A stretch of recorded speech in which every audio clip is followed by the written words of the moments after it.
Good morning.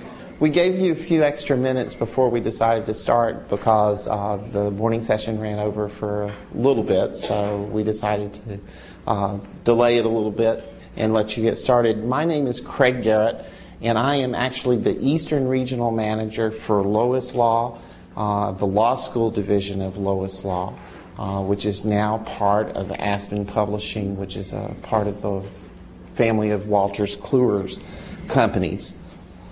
Just to give you a brief intro as to what the law school program is, and then I'm going to do some live demonstrations and show some of the enhancements that we've been discussing and some of the new product lines that will be coming online with us. And as I said, Loislaw was originally founded in 1987. Most of you are already familiar with us. We originally were a CD-based legal research firm that moved to an internet-based product. We went public in 1999 in the dot-com craze, and then in January of this year, were purchased by Aspen Publishing and have become part of their legal education and business division.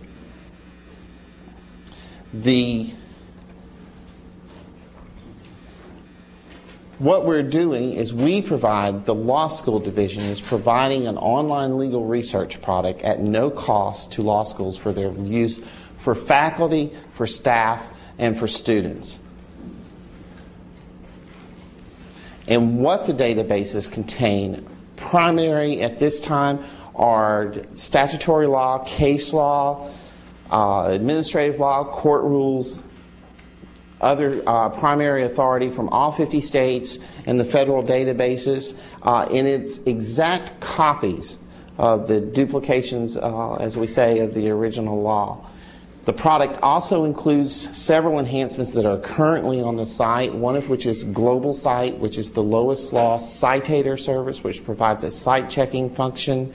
And it also includes a product called Law Watch, which is an ongoing search feature that will allow you to enter your search terms, and it will continuously search for you, as you know, 24 hours, 7 days a week, and return the results to you either by email or directly when you sign in.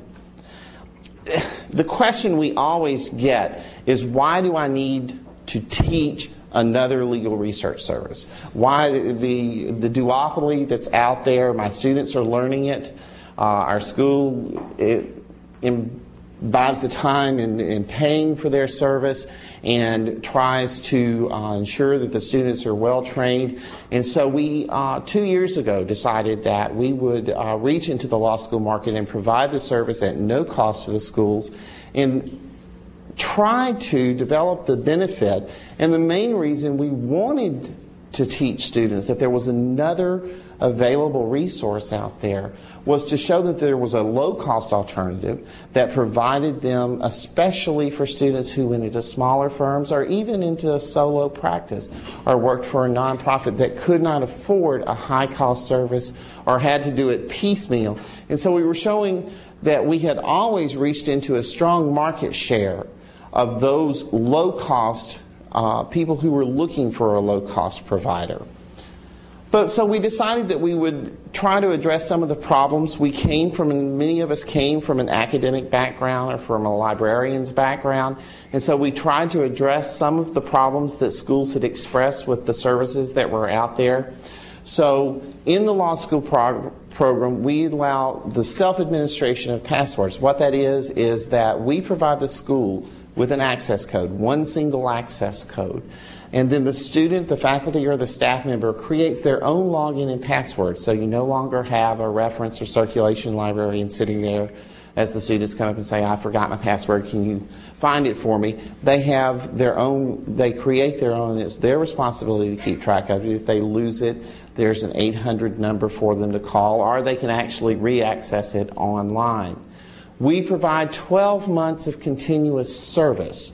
There's no cutoff during the summer, so that students that are clerking or they're going to school or they're working no matter where, since it is an entirely web-based product, they can access it from wherever they are, and they have access for the entire 12 months. It was that we discovered that was a huge benefit, and especially to clinical programs where students who actually worked in clinical settings not only during their semesters but also during the summers had access without worrying about violating rules.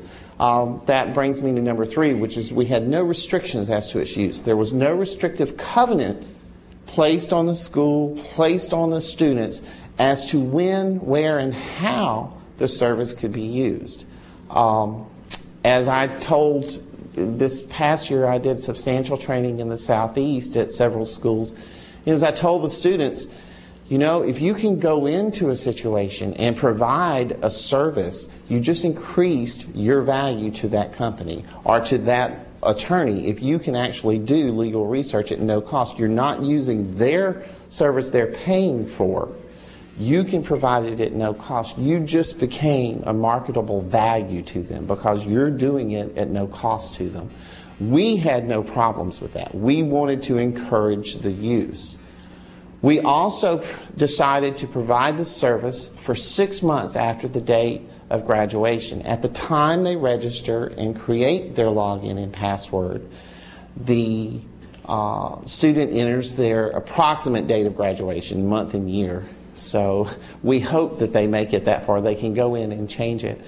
We do provide the schools with a list of students once a year to have them verify students who are registered. But at that point in time, from that date of graduation, their turnoff date is set 6 months later. So that if they've chosen June of 2001, then the service would end in December. So we figured that gets them through the summer. They're not going to be using it during the summer. We know that. They're that first 12 weeks. They're going to be preparing for the bar exam, and the majority of them, 99% of them, aren't going to be doing any legal research.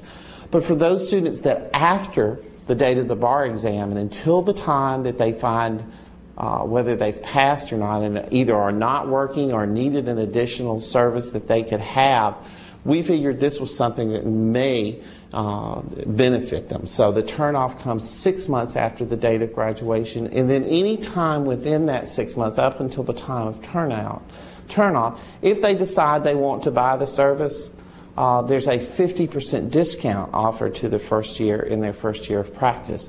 So the benefit to the student is very substantial. That's what really the project was aimed at when we developed the program. It was not only a benefit to the schools, because we figured we'll provide this at a no charge to them and we'll provide easy access. We don't want to cause the schools any administration costs, but what's going to prompt a student to use it?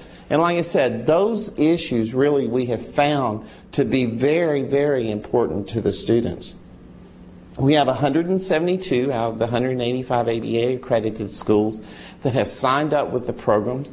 Many of you have signed up. Some people use it and have been active in providing training. Some people haven't. We are actively now moving into a new line of going into the schools and providing training to the students, which is something in the first year we didn't do. Many of you, when you originally signed up, we offered training to the librarians, to your faculty, but we weren't really equipped to go in and train and provide training to the first year students or even to second and third year students. We do a lot of advanced legal research classes, and in this past year we discovered that if we go into the first year and do mandatory training or training in those first year classes, it's really critical because then they really fully expand the use in that first summer. They go in and fully realize the benefit of being able to use it when they're out there in the work environment. There is a 24-hour, 7-day-a-week technical support line, an 800 number that's provided for them. As I said, they create their own login and password. So if for some reason we know that law school students would never lose a password.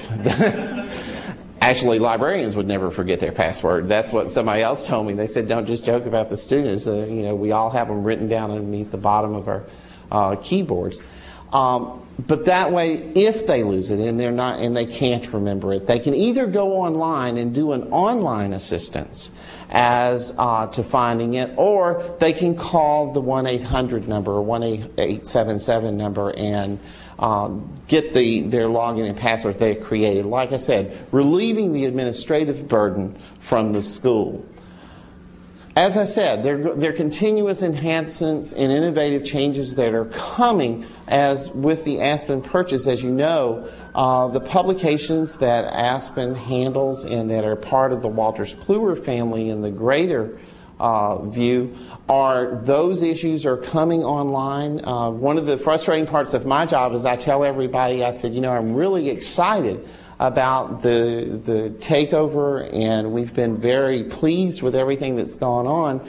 And I wish I could share everything that we know that's going to be coming 12 months and 18 months down the road. But as you know, that's not always possible. And it doesn't happen overnight. It's very hard to take books and instantly create text for them.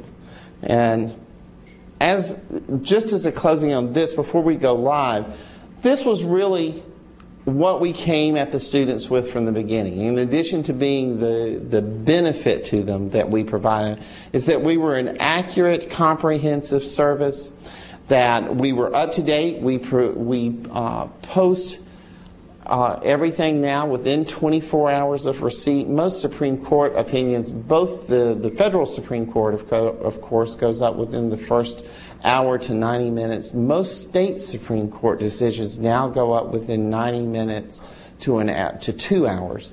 It takes them 2 hours, but everything that we receive, all court decisions, all the statutory material, any administrative changes, the CFRs, everything now is up within 24 hours. They have really worked to ensure that the promptness of getting it up to date was critical. It was fast, it's very powerful, it's totally web-based, and it's totally easy to search, and the easy to use function when we get to the live version I think you'll see. And I think that we have an exceptional service. Our technical support has been outstanding, and we've provided a very, very strong background support for the students. This is what a screen looks like after someone has created their own login and password. They have a welcome, what we call a welcome screen. And my first name is James, so that's how it comes up. And this is how it's set up on the law school site, just to show you that what they initially come to, if you go to Loislawschool.com, the initial screen that you would come to is this. And if you log in, login and password if you've already created. If not, anyone for the first time, the hyperlink is provided there with the Register Now button. And it's just simply data input. All the schools are listed. You choose your school. As I said, the special access code goes at the bottom. You then create your own login and password. I always encourage people to use things that they're already familiar with so they don't forget it. That's the benefit of creating yourself. This is what they come to, is the initial welcome screen. And when I talk about it, I always tell people when I'm doing this with students, I said, remember I'm going to talk about later, and I'm going to talk about that bar right under my name. There's something I'm going to mention in a little bit that's important to remember. That's where something's going to appear. So I always warn them ahead of time. That way I don't have to dash back to it. We have set this up. This looks slightly different than the professional site. I will tell you fairly confidently that it will look exactly like the professional site. And I see nods. I see people that have already been aware of that we're switching it over to the interface is going to be identical. That way you don't have to be concerned about it. But it's still going to come up to a welcome screen. It just won't be divided into this. It will look exactly like the professional website. I actually live, if you couldn't tell from the accent, I don't live in Boston.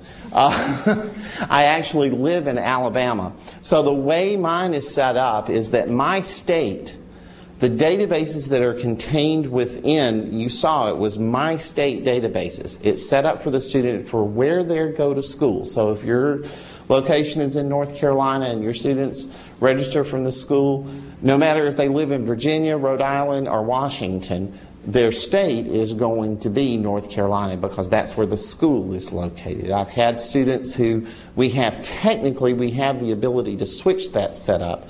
I would not encourage that with everybody because the technical people might get real angry with me if I had 2,000 students calling, switching things around.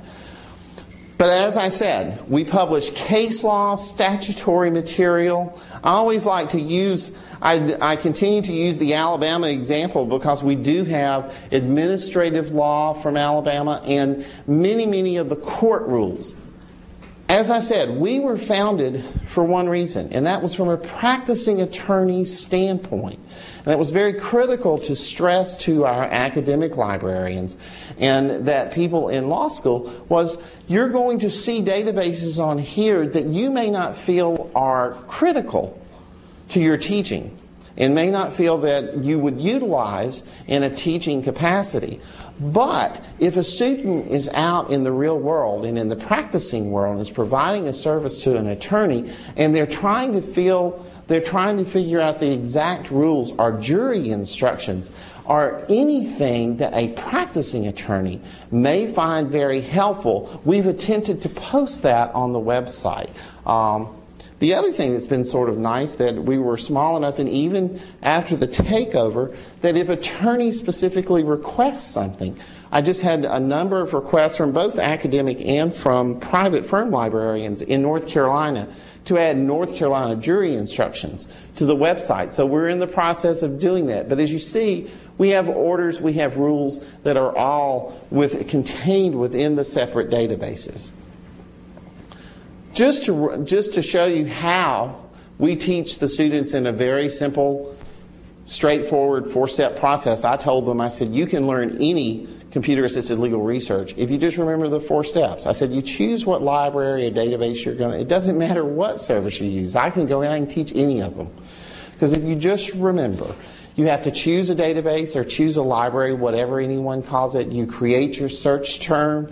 You view the results, and then you examine the documents. Boom, boom, boom, boom. If you remember that, the students seem to grasp it fairly well. So we can choose our libraries here by highlighting one, just by holding it's a Windows operation. I can search multiple databases. I can clear them all. Or I can choose, I already see a couple of you that I know that are librarians. Look, if you look right there on the top, under the case law material, you'll see where it says lowest bankruptcy court opinions and lowest federal district court opinions. And you'll see 2 terms following that. And I always, at this point, go ahead and explain it. And I will tell you now that it's one of those things that I have no idea what those terms mean. I don't know where they came from. I do know what they mean, and I will explain them. I am not sure that those terms will remain part of our databases. And for a librarian standpoint, it's going to drive you crazy because every one of you that is a librarian is going to come up to me and say, that's not the way you should have done it. I know that. But it was the only way at that point in time we felt we could indicate. What that is that's one of the enhancements that we've added within the last 12 months. The bankruptcy court opinions and the federal district court opinions came online in October of last year. From October 1st of the year 2000 forward, prospectively, everything that a federal district court issued, every order that a judge provided us, is published in our database. The same goes for every federal bankruptcy court judge that provided us the material. We have published prospectively everything. Retrospectively, we had an existing database of federal district court opinions that had been created because they had been cited in previous decisions at an appellate level. So we couldn't put them online because, as many of you know, they are published in a book form by another publisher and the licensing is held by them, and it could not be acquired. by Lois. So what we did is we created the terms referenced and non-referenced, because the database was quite large. We had cases going back until 1940s, 50s, 60s in the district court database because they had been referenced. Because once they became cited in an appellate level decision, they then become part of the public record and then can be published without a licensing requirement. So any case that had been referenced at an appellate level, we refer to as referenced or cited and put into the database. Any case that has never been cited, and this, you're only going to find cases from October 1st forward of 2000 in the non-referenced database. And that's the easiest way I explain it to a librarian's point of view. I hope that I'm looking at the people I know, and I think that's a good explanation. From October 1st forward of 2000, if a case is not ever cited anywhere else and was published by a federal judge, it's going to be in that district court non-referenced. The same thing goes with the bankruptcy court opinion. If it was in a bankruptcy reporter or cited in another case, that's how it's divided. And on October 1st, 2000 is the same division date from either the district court opinion or for the bankruptcy opinions. Question. Yes. I knew this was going to come. I understand the distinction. Why put them in two different databases? Why not just have them all thrown in one database? I mean, I understand what your licensing issue is that you've got available. But we have them. Why can't you just throw them in both databases? Maybe you can, like double-clicking, but why? Right. There was some discussion, and when the databases were developed and when we were all sitting around in strategic planning, there was some discussion as to what we were going to call it, how did it need to be divided, and there was a whole discussion about unpublished opinions. And that's why, to be quite honest, that was why we had a number of people with the Administrative Office of Courts in Washington, because that's who we negotiated the obtaining the rights to everything. And they had a number of issues that judges may provide us things that are labeled as unpublished. Were we going to label them unpublished? And we said we will publish the exact text of the case if the judge labels it that, therefore it would be there. If they didn't, then of course it wouldn't. We did not want to divide it into published, unpublished opinions because that was one of those issues that we just were not comfortable with addressing. So the easiest way to do that was to provide some division for them and to make the administrative office happy. That was a large portion of it because they know they can go to that non-reference section. They didn't like that term either, just to let you know. So, and find cases that aren't in existence anywhere else. I will also tell you there is a citation created in that database based on a uniform citation, not on the blue book, but on the uniform citation, so that you've got court date and when issued. So that's how a citation is created, since it's not in a book format. Just so that you can see, at the bottom, if you see I've highlighted Federal District Court Opinions reference. I'm going to do it in a federal database instead of the state database. And I'm just going to type in the term, and I'm typing in one term without quotation marks. It'd be helpful, as you know, to spell it right. You can type phrases within quotation marks. It will shape. Is a Boolean search connector, so you can use either the words or symbols and, not, near, and I'll show those.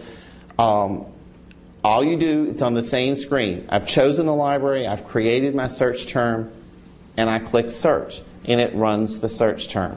It returns the results in reverse chronological order.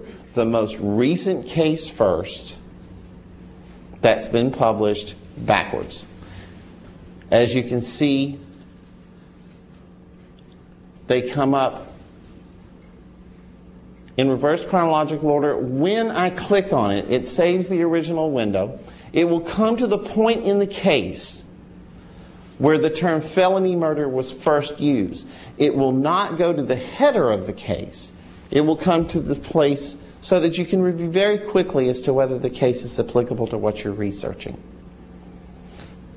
If you look, it's hyperlinked so that you can automatically click on it and move to the next. As you notice, if you see any additional cases that are cited within the case, any statutory material, any footnotes. If you noticed in the first instance, it referred to a footnote. You can automatically highlight to that. If you wanted to refer to a case that's cited within, all you do is click on the material. It brings up in a separate window so you never lose your original place. It brings you the separate case so that you can review it very quickly to see if it's applicable to what you're researching. Save it, cut and paste it, or close it and refer back to your original decision. Can you not cite to the F sub at the top? I noticed the citation. Here? Oh, there it is. It's a parallel citation. Sorry, I'll take you to the case. Yes, you are allowed to cite as a parallel citation to F sub, the publication of the other publisher that I had avoided using. See, I'd done real good in not bringing it up until then, I thought. So, but yes, the F sub site on any of the cases is listed as the parallel citation within that. If you notice, I mentioned global cite. If you notice, at every case level, it's at the bottom left-hand corner. If you click on that, it will automatically bring up the citation list. You notice I searched the reference database, so I automatically know that I'm going to get a cite. See, I didn't have to worry about doing this ahead of time or choosing a specific case, because whatever case in the referenced database was going to have a global cite list. There's no sense in global citing the ones in non-reference because they're not cited. It brings it up in reverse chronological order, again, highest court to lowest court as to where it's cited. Again, an enhancement that we're working at.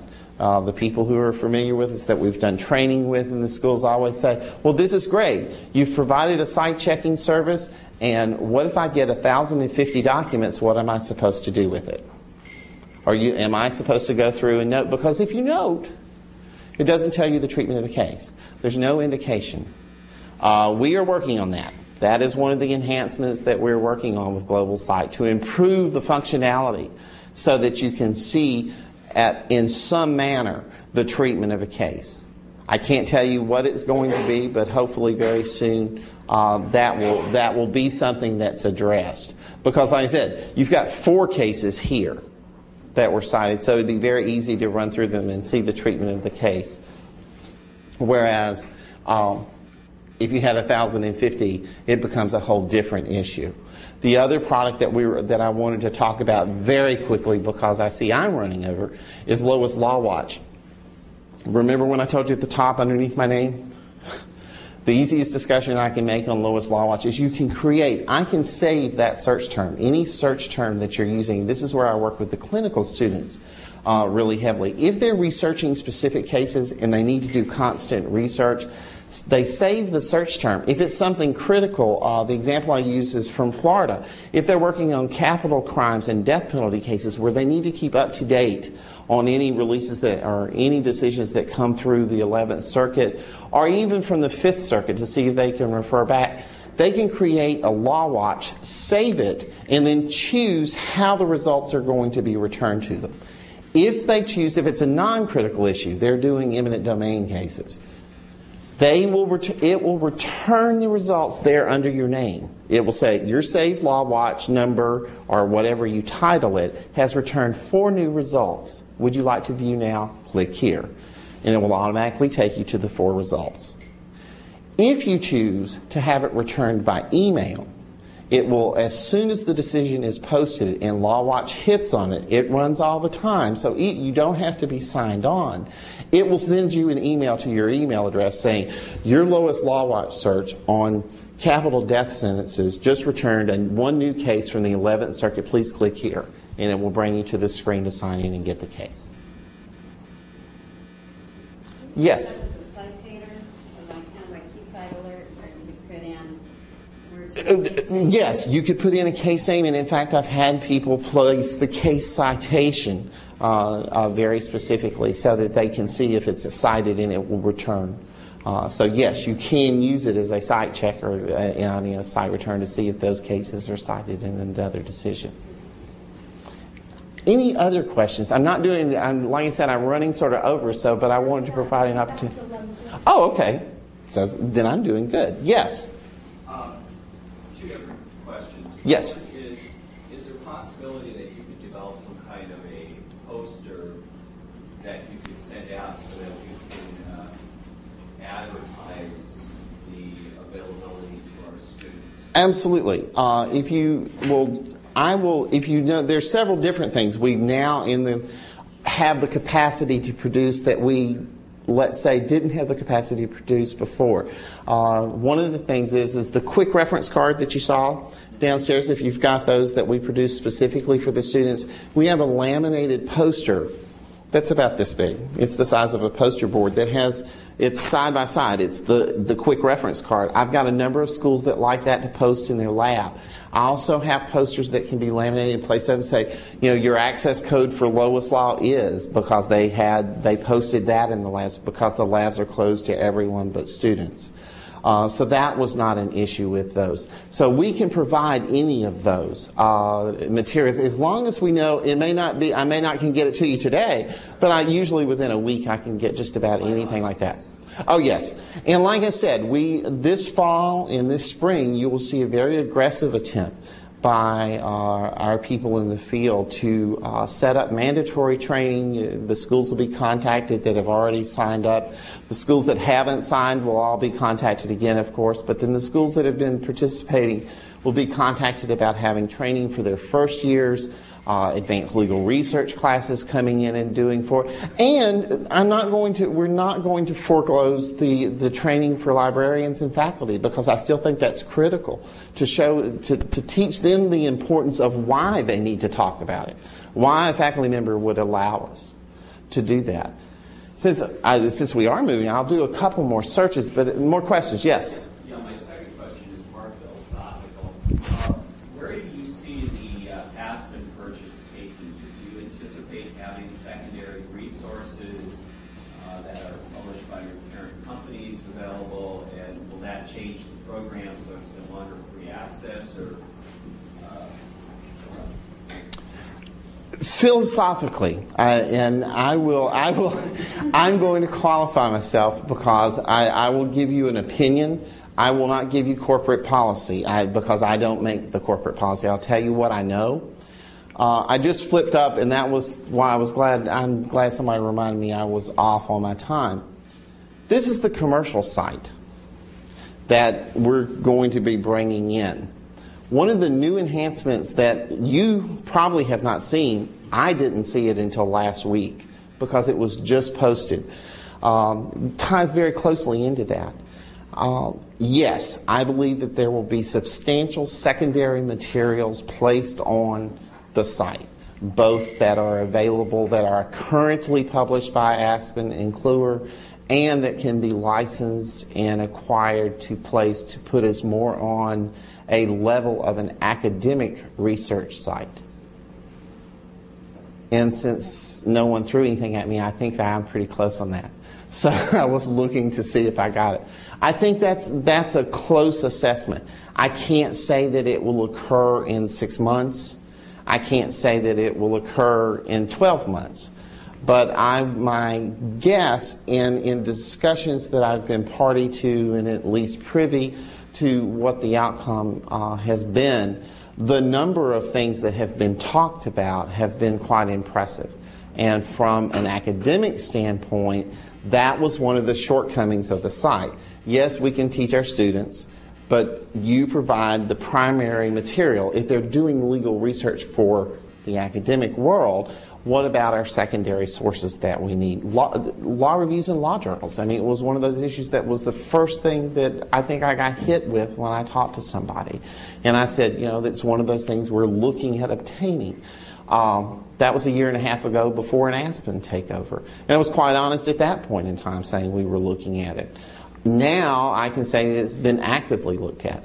On the commercial site last week, this was posted, and it wasn't a big announcement because it's sort of a test. And it was sort of interesting because I signed on one day and I was quite surprised to find something on, I'm going to back on this one library. This is the commercial site. Remember when we did if you've used the law school site, it says my state, national jurisdiction. This is how the commercial site is divided up. Search the databases by the type of law, by the jurisdiction, and then look right here. This appeared last week, last Wednesday to be exact, and it's called Treatises. Currently, there are 2 law libraries that have been posted on the commercial side. One is the Family Law Library, one is the Elder Law Library. As you can see, the next 3 are evidence, bankruptcy, and general litigation that will be coming. As I understand, those are pretty much ready to go online, as they could be activated any day. May come one, evidence may be first, then bankruptcy, they may all 3 go up, but they're working on constantly in bringing new material. Once you click on that library, it then shows you the books within the library. So at this point in time, within the Family Law Library, these texts and journals are now available for searching. Yes, ma'am. But in an educational institution does not have access to Loislaw.com. Correct. Correct. So we cannot show this or use this. Until the decision is made as to what's made available, these are for sale. These are, it's the same thing out in the real world. But what I wanted to show was these are things, if you see it coming on the commercial side, from the academic standpoint, you can see that they are in the process of developing secondary materials. Now, of course, that brings up the whole issue of how we provide it. There are, of course, some reference materials that would be available, but then, as someone said, are you moving to e-text and e-case books? That's certainly an issue that the company has to look at. As many of you know, that's one of those issues as to how we market it, whether the school chooses to use it, and what's posted. But currently, this is not available to the students. And it would be available to anyone that purchased it. Like I said, I have an unlimited, these are out in the practicing world for purchase. They purchase and access to the Family Law Library. And I'm going to be honest, I have not seen the actual cost factor. I'm not sure as to what the cost is.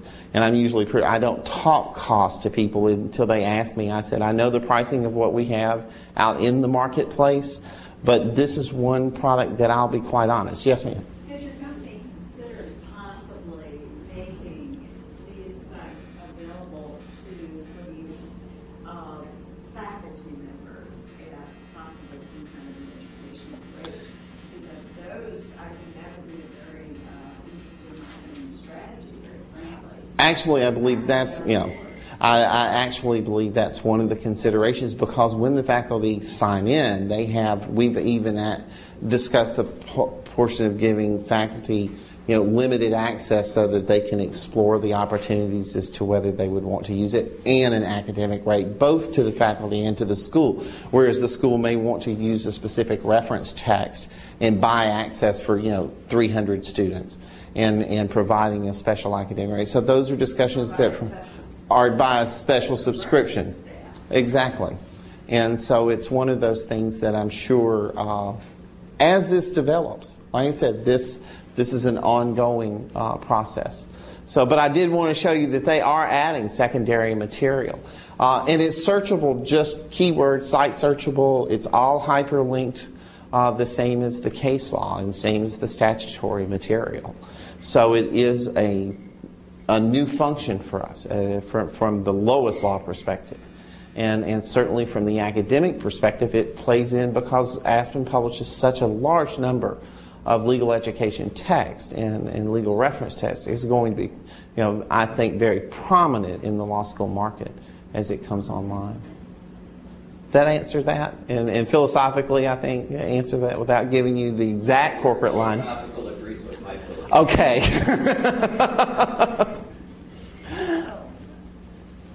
But, and I can reference one of these. I was going to show that I can, actually the American Journal of Family Law was one of the easier ones, because the way it's set up is that, as I said, this is the commercial side, and the law school side will look very much like this very quickly, because that was one of the number one things I think librarians and faculty members across the country said. If you're going to be sending people out into the world and they're going to be buying this product, why not have the same product used in law schools?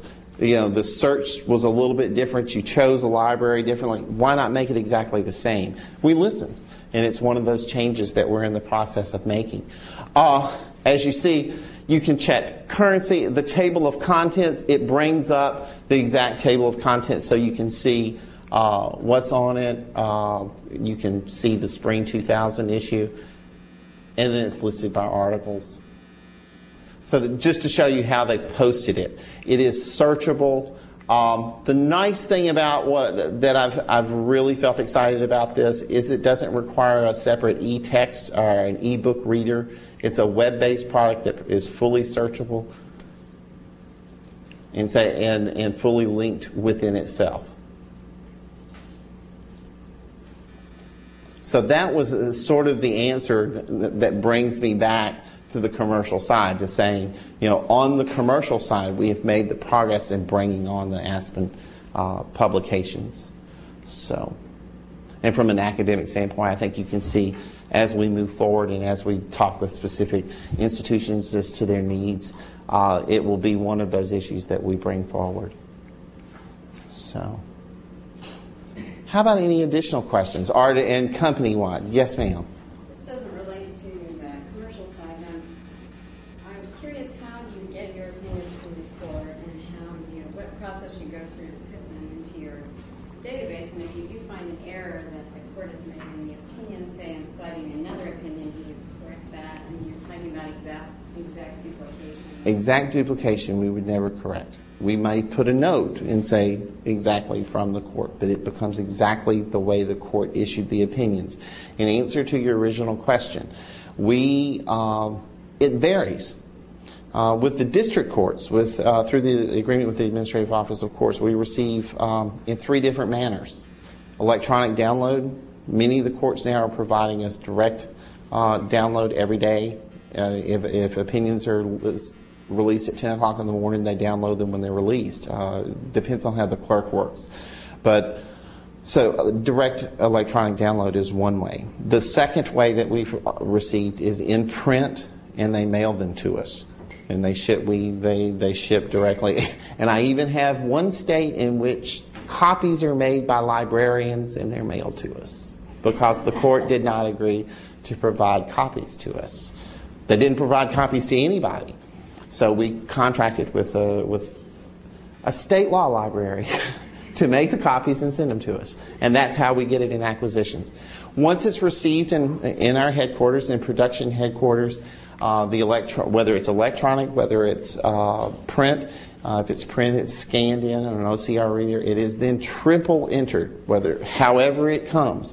We have a production facility that goes through. I can describe it for you. The easiest way is pods. They're groups of people that are in these long rooms, and it moves, and each room enters separately. It's never entered by the same group of people, but one time supervisor checks it. It's hand checked plus computer checked after each entry. The third time, it then goes to the server to be posted, to be reviewed and posted. If there's an error, like you said, and that they know, or the word is misspelled.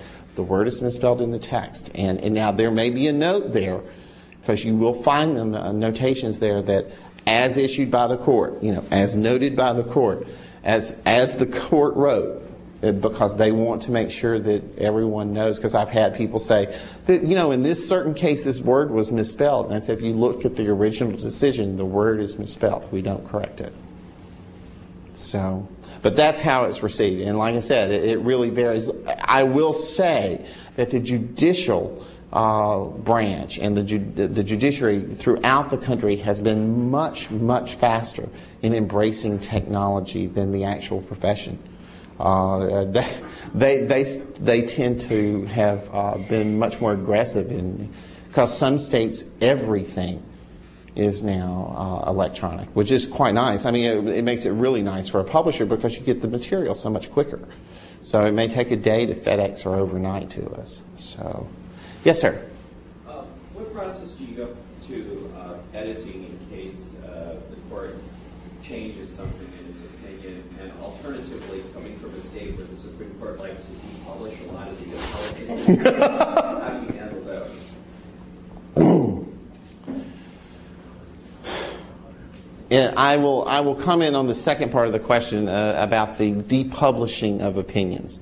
We have states that, and I'm assuming this is still the policy, we have states that have had appellate decisions, state appellate decisions published and have been issued and have been on the record for a number of months and then been depublished and delisted, as they say, by the Supreme Court of that state.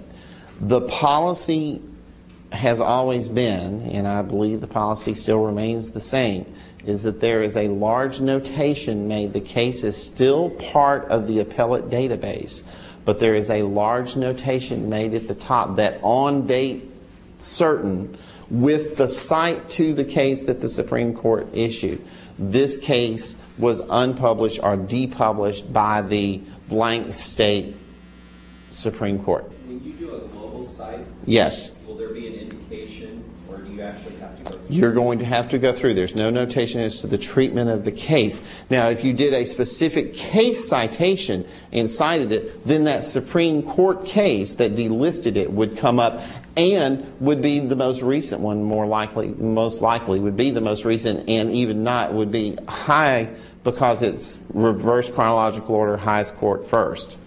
So it's going to be one of the more recent decisions. So, and those quirky states like that, you know, there are only a couple, but they are a huge issue. And our practicing attorneys, I mean, it's not just the academics. I mean, the practicing attorneys were just driving.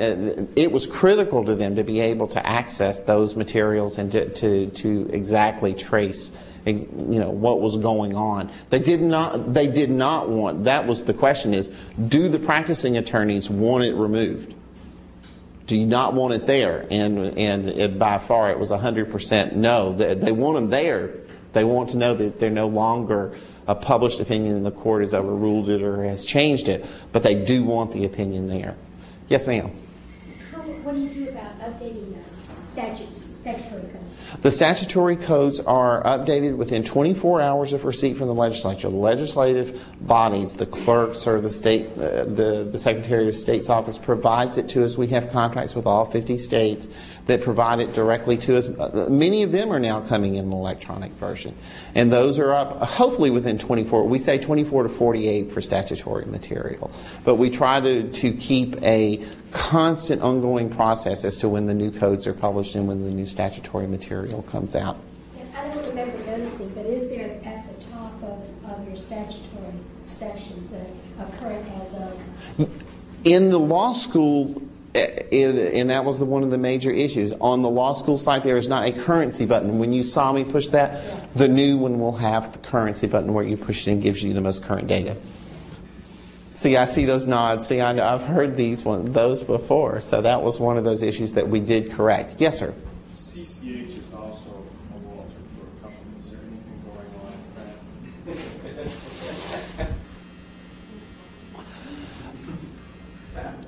that? Where did he go? I mean, you know, the person that probably disappeared because he knew that question was coming. I, to be quite honest, do not know. I know that the ongoing discussions throughout the family of Walter Kluwer companies is ongoing at a corporate level. I don't know. I'm not that high up, and my boss was actually in the room, and since he's now gone, he probably could have given me a nod this way or this way to say anything or not say a word. And but my guess is that, as with any corporation that owns multiple divisions, that the interaction between them and the communication between them at this point in time in technology development is critical. I mean, we all got that one. Yes, yes, ma'am. I have two questions, one greedy and one trivial. Greedy? Ask the greedy one. Okay. I like greed. Are you going to follow your competitors, line and provide printers? No. I'll speak both from a corporate standpoint as to where I don't think the cost could be justified, but I'll speak from an academic standpoint. Why would you want to do that? Because it just encourages them to print more. It's been 3 years since I've been in an academic setting, in a librarian setting, and that the cost factor of those printing, whether it was those printers were owned by a competitor or not, the cost that the school could incur, because all it did was encourage them to print, so that the printers that were owned by the school ran just as hot and heavy as the printers that were owned by the other two competitors. Schools have chosen whether to charge for printing, whether not to charge for printing, and this was, I promise you, this was an ongoing discussion at the development of this program, all the way to the president of the company, because there was a very split decision. I mean, there was a very split representation in the people that were involved in the development. I was very lucky. I was involved in the development, so I can say, and I guess you know which side that I came down. You're looking at somebody that from a school standpoint, I was just like, wait a minute, you're just going to create it. They may feel okay about it now, but the cost that you're going to incur from a corporate standpoint was just not justifiable. And the second thing is I think that a large number of schools would have not wanted it, because it just encouraged the thing that every school has to address printing costs. And I feel sorry for the people that are still having to address it. I just don't know, because it was an ongoing problem that I don't know how you handle. I mean, I don't know that charging students, like I said, that's a whole philosophical. Now ask me the trivial question. The question is, I noticed Loislaw is one word. Yes. But yet on some of your pages you say Lois space capital L law space watch. So is it Loislaw watch or is it Loislaw watch? And when we write things out for our students, we're very conscious of what the companies. I understand completely. Companies say things. So I'm just, when we say Loislaw, I usually say Loislaw watch. And on your page separate. You've hit one of my. It's not trivial. That's not trivial. That's, to me, that's very important, because I'm a person from the academic librarian background that believes that specificity is a necessity that you teach, and that's one thing we need to be. I don't know whether it's Lois space Law Watch or Loislaw Watch. There is a discussion at a corporate level as well. There was a whole discussion as to whether it's Loislaw and then space then watch. You'll see it that way too. So there's a third way that may not be pictured, that you may not have seen. And on the website, it is in two different manners. The trademark, if I'm not mistaken, is with the space. The actual registered trademark has Lois space Law Watch. And I think that was what corporate counsel said, that we were, that you were given that as a guideline, but of course at the time that it was trademarked, it was not Loislaw or Loislaw.com. The name of the company was Lois. And no, she wasn't a wife or an aunt or a mother. For everyone, it was Law Office Information Systems, the original name of the company, Lois, the acronym. Yes, sir. I'm getting all the questions for this conference out of this. I'm not going to let you off the hook updating cases, but now that Nancy's asked about statutes, yes, we have, again, a state where statutes are passed all the time, but they only go into effect twice a year unless they're an emergency legislation. when do you actually put the statutes in? Do you put them in at the point in time they become effective, or do you put them in earlier? And then along with statutes, who actually incorporates them into the code? The codification. For example, we were told a couple years ago that the U.S. Code, the official version of the U.S. Code, and the U.S. Code annotated and the U.S. Code statutes do not match word for word because the other two companies incorporate before the federal government gets around to incorporating, so they incorporate in different areas. Okay. I'll address the state issue first, because that's a little bit easier. The rule as I understand it now, and I say that with a clarification, the rule as I understand it that exists is that once the statutory material is received from the issuing office of the state, whether it be the Secretary of State or a state clerk, with the date of effectiveness listed, that it is then posted on the website with an effective date listed. If it is not received, in other words, if they hold and don't actually publish it until the time of effectiveness, then of course it becomes a moot issue. But if it is received with an effect, like if it's received in April and they have made the effective date September 1, it is posted April 1st when we receive it within 24 to 48 hours. In the proper location, if it's replacing or changing, the notation is made and it is noted.